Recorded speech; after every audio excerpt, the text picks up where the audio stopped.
Morning again. So, yun. Um, ano yung pinaka the best? So, syempre, market pa rin. Um, Sariling office. So, nandito tayo sa sariling office natin sa market. So, tuloy-tuloy pa yung market natin. So, ano ba yung pinaka the best sa market natin? Um, yun. I-back up lang natin yung mga sponsor ads.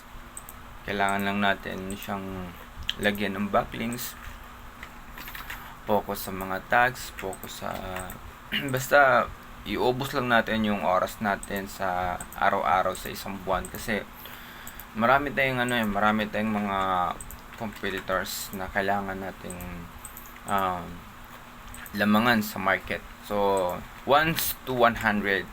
So, ano yung 1 to 100? For example, ang challenge ko sa sarili ko, ako mag-isa, kalaban ko 100 na employees or more than 100, sabihin natin 50,000. So sa daming mga empleyado na IT, marketing specialist, so yan sila, pag naka work na yan sa mga company, hindi naman nagpo-focus yan as in a whole day.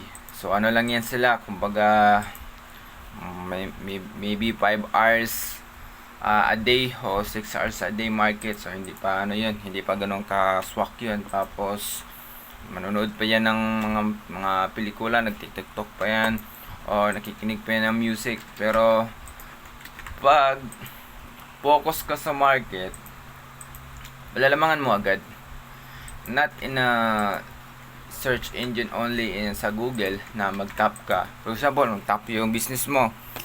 Dahil nag-tap na yung business mo sa Google, that's it. Kalmado ka na. Hindi pwedeng ganun. Kailangan, kung gusto mo talaga na malaki yung malaki talaga yung market mo, non-stop ka pa rin sa market. So, ang kasi dito, hindi pinag-uusapan dito yung sahod Hindi rin pinag-uusapan dito yung oras mo Pinag-uusapan dito is gaano ka desperado talaga na maging top 1. Yun. Hindi man ako top 1 sa klase. Hindi naman ako valedictorian, pero top 1 ako sa Google. Yun yung pinaka the best sa akin. Kasi nga sa klase, high school, college, useless lang yan sa akin kasi kailangan mo lang ng konting idea sa mga pro, tapos parang magulang lang, ginaguide ka lang ng magulang pero not all teacher na makakabigay ng ganung exact na process sa mga idea para maging successful ka. Hindi, nasa sayo pa rin yun.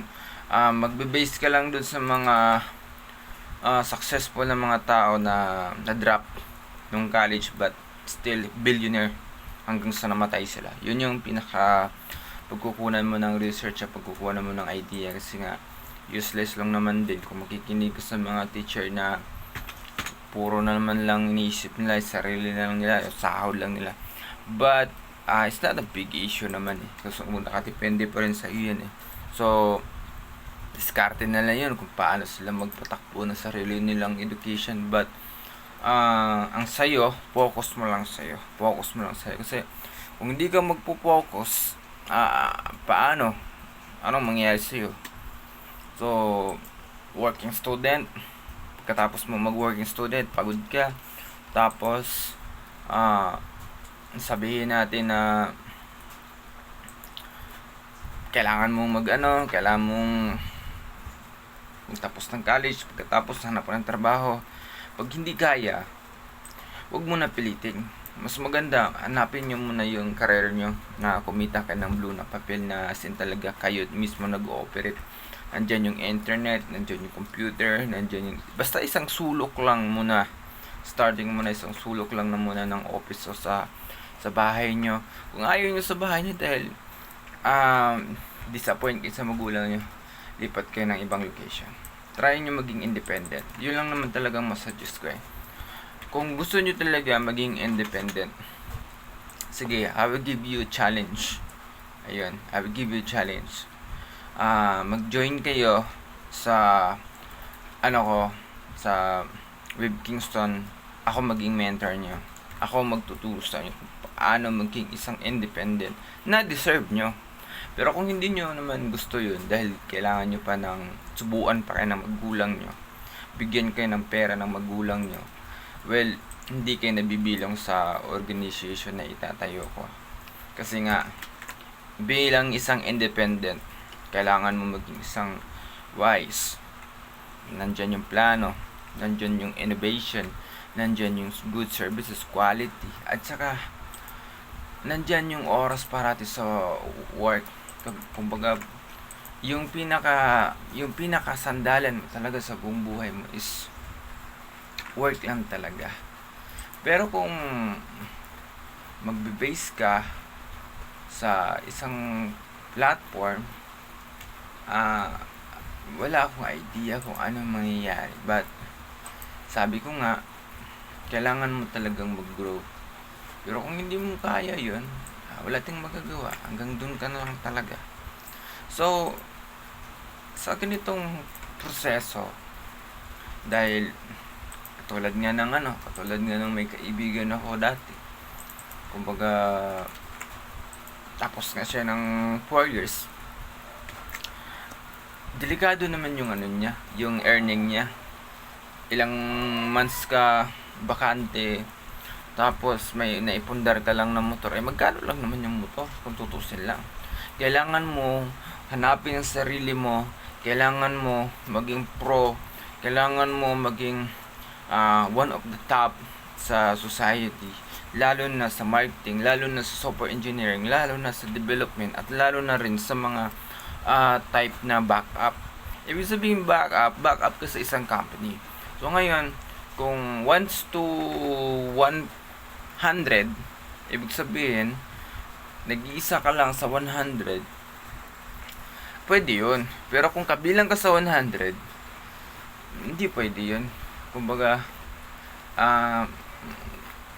no idea. Pero, ang masasabi ko lang talaga is, masyadong out of na number. Ganun. Out of the number talaga. Kasi biruin mo, dapat maganda yung score mo, maganda yung enhancement mo. Nangyari dahil sa ganun, hindi wala. So kailangan mo kailangan mo sabihin natin, kailangan mo pang mag-aral kung ano man. Pero disappoint yung ganun eh. Kailangan mo talaga maging isang sabihin natin powerful woman, powerful man sa isang society para hindi kayo api-apihin. Kung gusto nyo namang simple lang, pati petiks-petiks, di petiks-petiks hindi kayo ng mga boss nyo, utusan ka na sobrang dami, yun. Tapos anga-anga kayo, yun lang ang problema dun. Dahil anga-anga ka, di anong mangyayari sa'yo? Out of the number ka, di walay. Yun ang masasabi ko, walay ka talaga.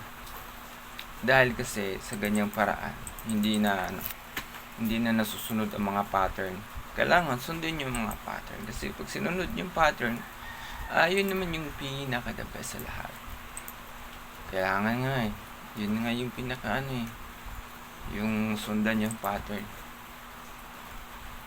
Basta ganun lang. Wala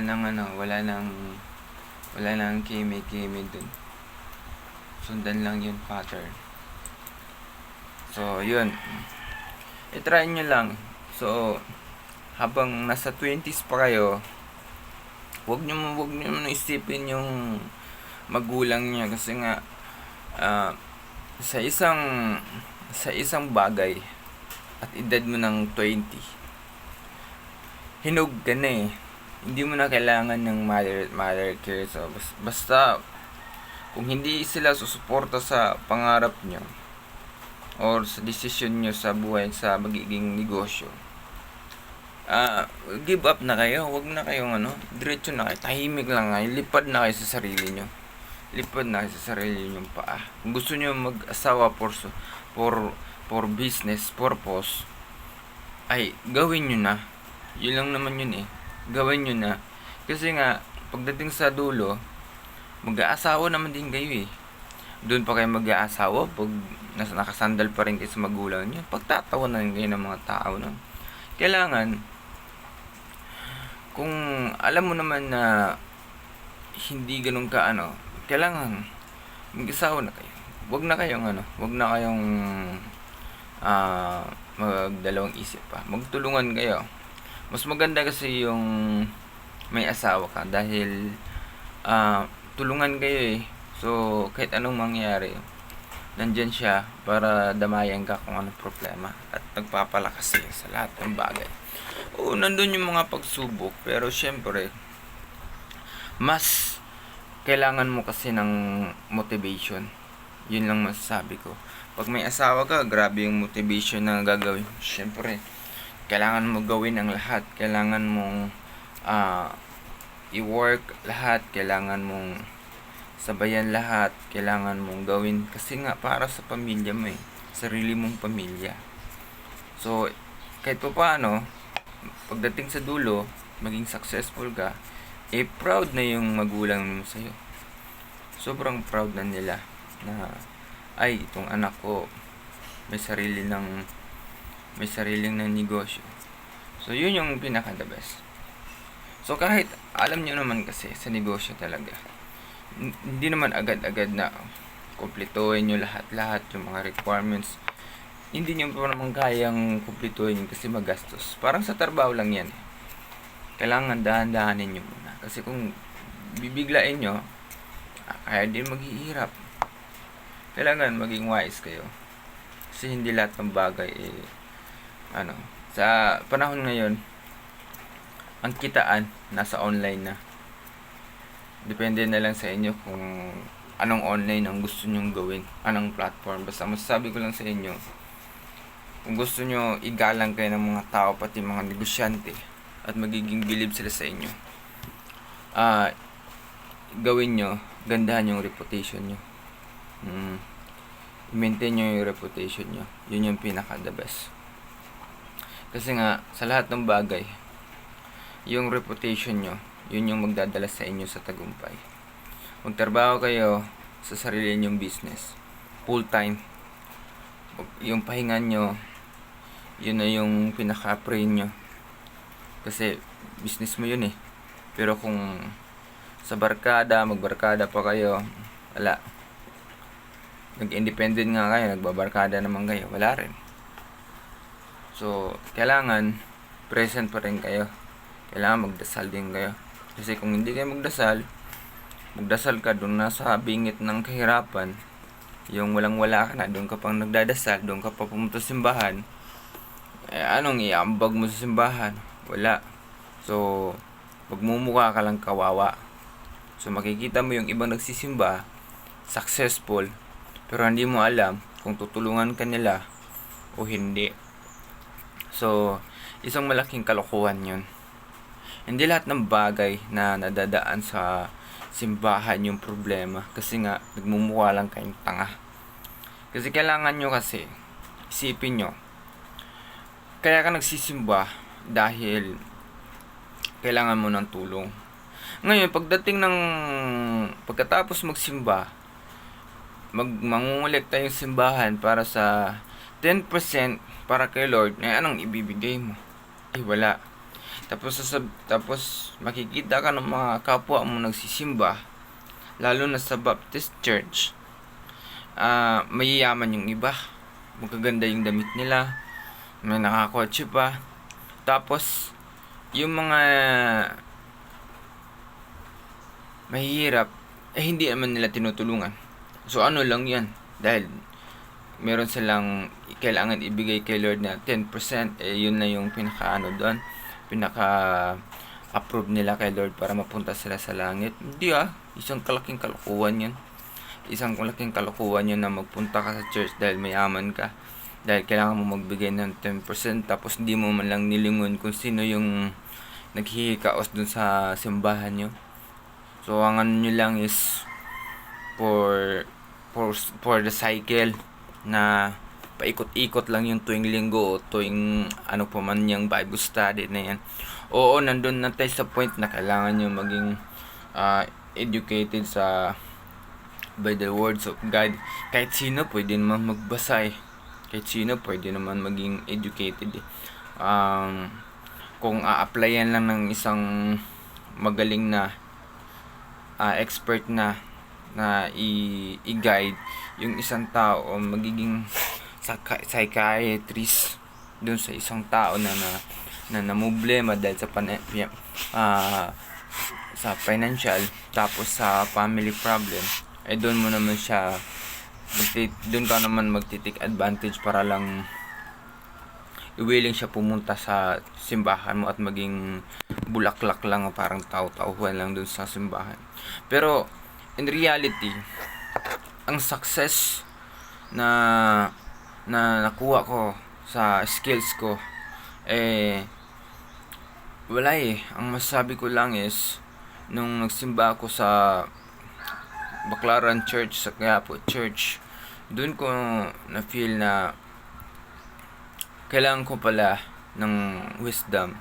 Kailangan ko pala i-guide ang sarili ko by my own journey. Kasi nga, kung magdidepende ka sa mga taong nagsasabi sa'yo na kaya mo yan, ano mo naman yung kaya mo yan of the words kung wala naman silang naiambag or wala naman silang naitulong. Ni encouragement, wala, pagtatawanan ka lang. So, yun yung nakakainis doon eh. Tingnan nyo sa bawat sulok ng Baptist Church o sa lahat ng mga church na hindi Catholic.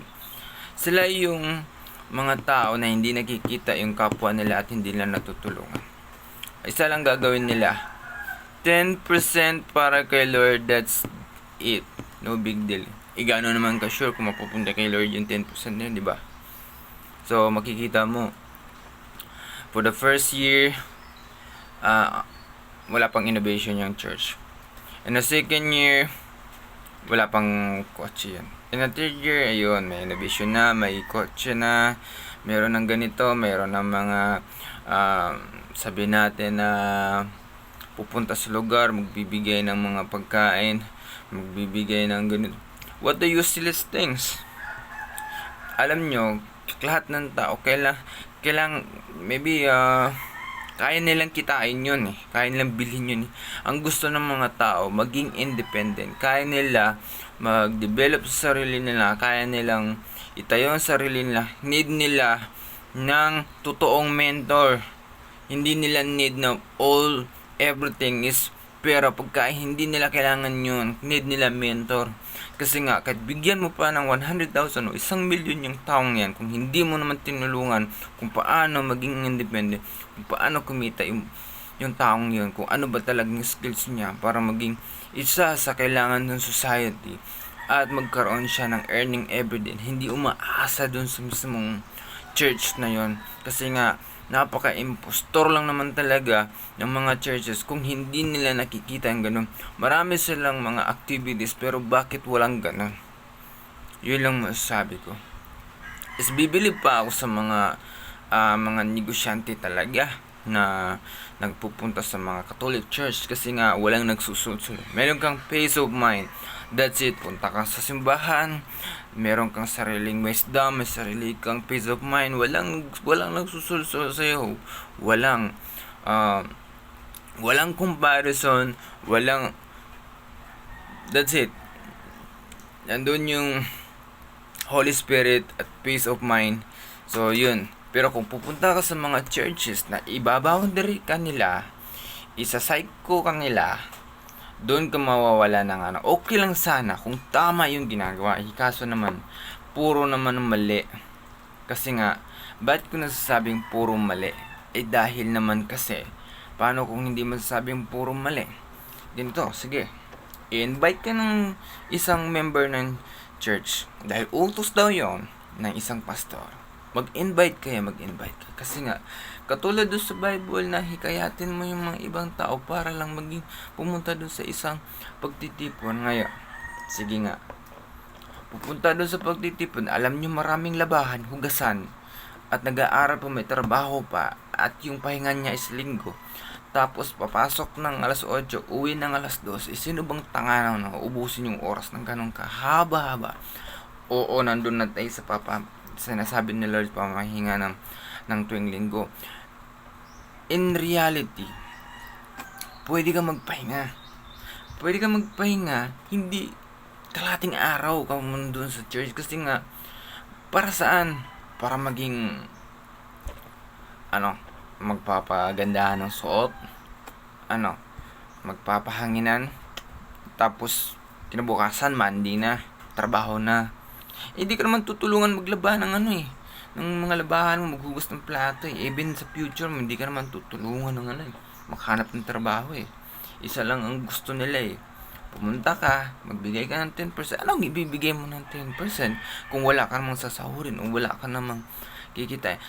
Anong may ambag mo sa grupo kung wala ka namang magandang kapalaran? So, yun yung reality. Yun yung sinampal sa katotohanan na na-experience ko na lahat ng research ko, ganun. Walang pinagkaiba. Ganun na ganun. So, sige nga. Ito yung challenge ko sa lahat ng mga churches. Kung hindi nyo man nasisilip yun, o yung mga nakakapanood nito, yung mga members ng church, tingnan nyo yung sarili nyo. Sige nga, maliban na lang kung wala kayong ginagawa, maliban na lang kung may katulong kayo, maliban na lang kung nag-abroad isa sa pamilya nyo, maliban na lang kung isa sa pamilya nyo mayaman, is pwede nyong gawin yun, may i-balance yung oras. Pero kung wala kang sapat na kakayahan para kumita, at wala kang, una, hindi secure yung bahay mo. Pangalawa, bakit kung sinabing hindi secure yung bahay mo? Wala kang sasabihin natin, wala kang permanent na wala kang kasiguraduhan na pagdating mo sa ganitong panahon may bahay ka matitiran. Financial, para sa mga kailangan mo, pagkain, mga processing sa mga dokumento para sa governments, sa trabaho mo, at yung security dun sa mismong sarili mo, kung gaano ka safe sa araw-araw. At yung ito pa yung masakit, napaka-basic lang. Mag-girlfriend ka, mag-boyfriend ka, kaso wala kang pera. Ano yun? Manghingi ka sa church. Ex yun. So yun, ang lahat ng bagay is ito lang masasabi ko. Malaking advantage na sa isang kwarto magbasa kayo ng Bible. Yun yung pinaka good result. Maging honest to good kayo sa sarili nyo at magbasa kayo ng Bible para i-guide kayo ng Bible at i-guide kayo ng Diyos na alam nyo sa tama nyo. At isa pa, kailangan nyo lang na pumunta sa isang simbahan ng Catholic Church na walang bumubulong sa inyo, walang sa inyo. Kung it comes man lang sa nahiya kayo, kailangan nyo kasi makipaghalubilo, ganyan. Wala. Try nyo sarili nyo, magsalita kayo through video. Try nyo sa sarili nyo magdamit ng maayos. Pumunta kayo sa mga kumpanya. Gawin yung trip lang yung pag-a-apply. Doon kayo mahasa. Kasi every pag i-invest sa oras sa pag-a-apply is katumbas ng knowledge. Kasi yung mga nandoon is grabing experience ng mga HR na yun, yung mga nag-interview sa inyo. Grabe ang ibibigay sa inyo. Sometimes meron silang masasabing masakit, sometimes meron silang masasabing magaganda. Kasi all the time pag sinabi nila, tell me something about yourself, or tell me more, or do you have any experience about life, syempre titingnan yung resume nyo. Doon nagsisimula lahat hanggang makita mo yung sarili mo na ano ba talaga yung para sa'yo, ano ba talaga yung para sa future mo.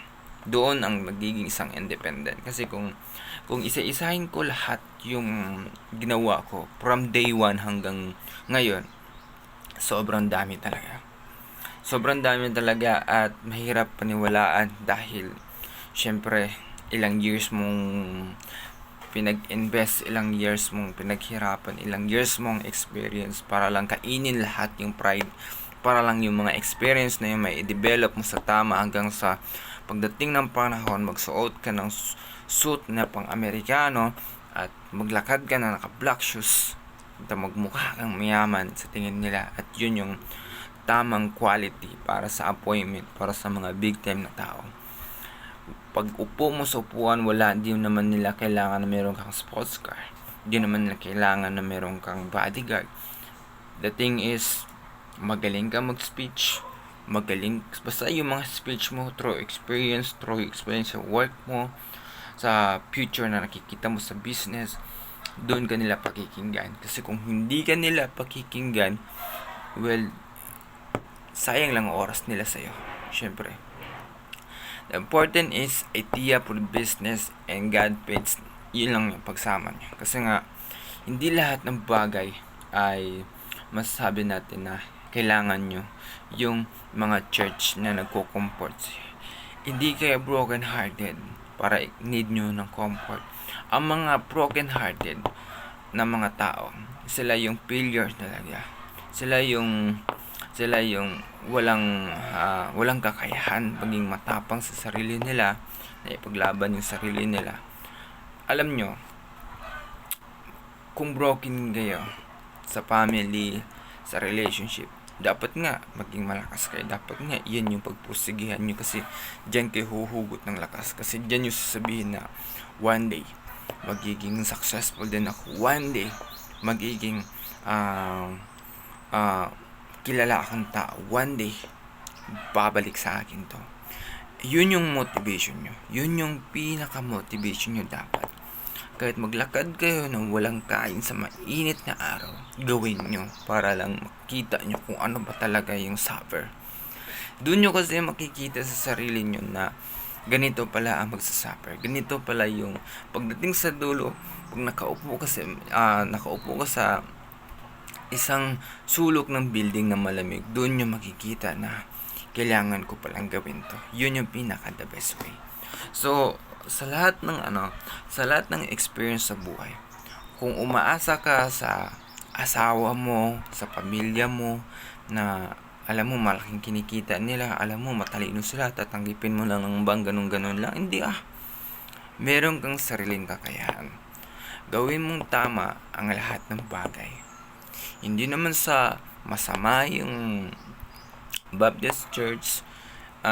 Ang masasabi ko lang is magiging equal kayo sa lahat ng bagay.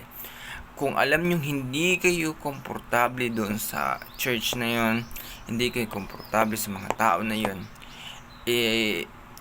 i-move forward mo na lang sila. Kumbaga, alisin mo sila sa mga checklist mo, alisin mo sila sa mga schedule mo. Huwag mo lang alisin si Lord sa buhay mo. Yun lang.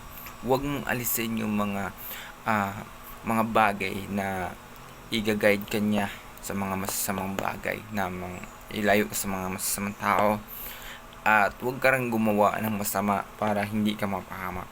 Yung sinasabi kong para hindi ka mapahamak is yung hindi ka mapunta sa bagay na alam mo na pagsisisihan mo sa bandang huli. Huwag kang matakot na kung ano man mangyari sa'yo, kailangan mo gumanti. Huwag, hayaan mo lang yung kapalaran. Ipagdasal mo na lang at umiwas ka na lang, kasi nga yun yung pinaka the best. Pero kung kaya mo namang lumaban, kaya mo naman mag-execute para sa in good faith, gawin mo. Yun yung pinaka the best sa lahat. Kaya kung ano man yung kailangan nyo ng advice kung paano maging independent, well, I tell you na itong experience na ginawa ko, hindi lang basta nasa libro lang, true life talaga. Kung masasabi ko sa inyo kung paano ko in-execute to through experience na nasabi kong ganitong words, well, ang masasabi ko sa inyo, ang successful na sa sarili nyo, wala sa iba, wala sa libro, nasa sarili nyo lang. Minsan kasi tanggapin natin katotohanan na nahiya lang talaga kayo magsalita. Nahiya lang talaga kayo, baka i-down kayo, nahiya kayo kasi baka negative sasabihin. Alam nyo, kahit mag-English ako, kahit mag-Korean ako, kahit mag-Tagalog ako, wala akong pakialam sa mga grammar na yan. Kasi bakit? Hindi ako teacher, At isa lang nagsasabi sa mga ganyang negative, yung mga teacher. Kasi sila kasi yung gusto nila is maging perfecto yung mga estudyante nila at maging perfecto yung mga taong na gustong magsalita ng gano'n. Well, isa lang masasabi ko sa inyo, hayaan nyo sila kasi nga trabaho talaga nila i-correct yung mga mali. Dahil yun yung ano nila eh. Yun yung taught nila eh. Minsan kasi may mga teacher sa 100 merong isa na ina-accept talaga yung isang mga bagay na normal na lang yan eh. Kumbaga, magpasalamat tayo na yung tao marunong magsalita. Magpasalamat tayo na yung tao marunong mag-intindi, marunong mag-respond, marunong gumalang. Pero wag natin silang i-judge. Kasi nga, kung i-judge nyo sila, well, parang ginudge nyo na rin yung sarili nyo. Hindi naman kayo pinanganak agad-agad na matalino agad-agad eh. Yun lang eh. Yun lang nakakatawa eh. Kung gusto nyo lang pagtripan nyo lang sarili nyo, wag na kayo mag-trip sa mga taong nahihiya pa. Doon kayo mag-trip sa mga taong aggressive na talaga. Na kayang lamunin talaga yung pagiging tripping nyo. Well, kung magtitrip kayo sa nahihiya, sa magtitake advantage kayo, katangahan yun. Loser, kung loser kayo. Ganun yun. Isa lang masasabi ko sa inyo, lahat ng nahihiyang tao, magsumikap kayo, maging malakas kayo, ipagdasal nyo sa sarili nyo all the time na kaya nyo. Huwag kayong magpadala sa mga pamilya nyo na kung ida-down kayo sa kaibigan nyo o sa karelasyon nyo. Gawin nyo ang nararapat na para sa pangarap nyo. Kasi kung hindi nyo gagawin yon, sa bandang huli, tagahugas lang kayo ng plato ng ibang tao.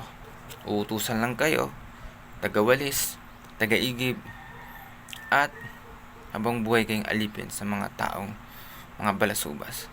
Isa lang masasabi ko sa inyo, hindi nyo na kailangan magtapos ng 4 years kung hindi naman talaga kaya. Kung kaya nyo magtapos, sige, tapusin nyo. Mas maganda yun. Pero kung hindi talaga kaya, kayo mag-hire ng mga 4 years sa trabaho nyo, sa negosyo nyo. Doon nyo makikita kung gaano kaganda yung feeling na ikaw hindi nakapagtapos ng 4 years but yung hinire mo, empleyado mo, masteral, doctorate, chemist. Yun yung pinakas masarap na buhay.